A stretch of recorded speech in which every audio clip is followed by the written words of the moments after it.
Baik, hari ini kita akan belajar mengenai Pascal yang ke-11 mengenai rekursi. Jadi, rekursi adalah modul atau prosedur dan fungsi yang dapat memanggil dirinya sendiri. Jadi, di sini ada satu hal yang harus kita perhatikan, bahwa rekursi harus diberi batasan dengan menggunakan kondisi, yaitu kondisi if sebagai syarat untuk berhenti. Baik, saya akan memberikan contohnya. Baik, di sini contohnya adalah membuat prosedur yang diberi nama dengan rekursi. Nah, di sini perintahnya adalah untuk mencetak kata Pascal. Nah, inilah yang dibilang memanggil dirinya sendiri. Di dalam prosedur tersebut terdapat pemanggil rekursi. Ya, jadi nama prosedurnya rekursi, pemanggilnya juga rekursi. Nah, ini program utamanya. Oke, jadi inilah bedanya rekursi dengan prosedur atau fungsi biasa. Ya, kalau prosedur atau fungsi biasa, pemanggilnya itu ada di dalam program utama. Sedangkan kalau rekursi, dia pemanggilnya berada di dalam prosedur itu sendiri. Oke, nah kalau ini kita jalankan, ya, Stack Overflow. Inilah tadi saya katakan bahwa ini harus dibatasi sehingga kita bisa mencetaknya sampai berapa lama, berapa banyak, begitu. Nah, ini adalah contoh rekursi yang diberi batasan. Jadi di sini kita mencetaknya itu hanya sebanyak 5 kali. Makanya sih ada kondisi if A kecil dari 5, ya, maka cetaklah Pascal, lalu A tambah 1 ini adalah untuk counternya. Oke.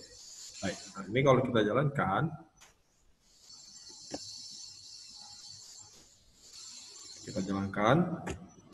ya, itu dia. Jadi programnya akan dicetak hanya sebanyak 5 kali.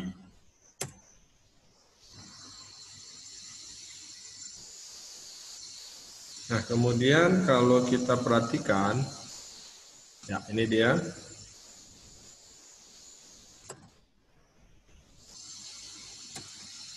Ya,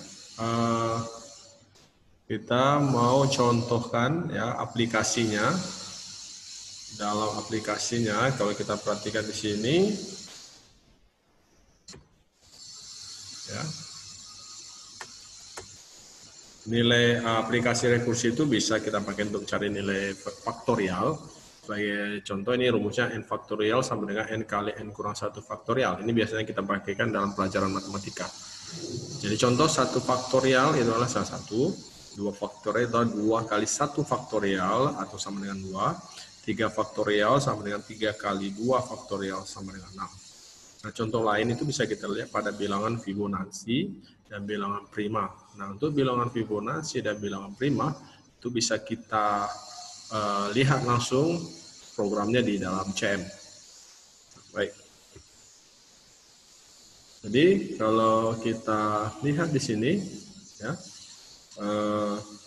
programnya, ya, faktorial, ya. Jadi jika n kecil sama dengan 1 tadi nilainya faktorialnya adalah 1. Tetapi jika faktorialnya lebih dari 1, maka inilah tadi n kali n kurang 1 faktorial.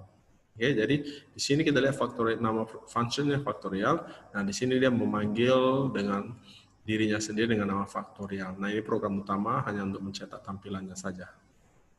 Oke, itu dulu pelajaran kita hari ini. Silakan dikerjakan prosesnya. Sampai jumpa kembali.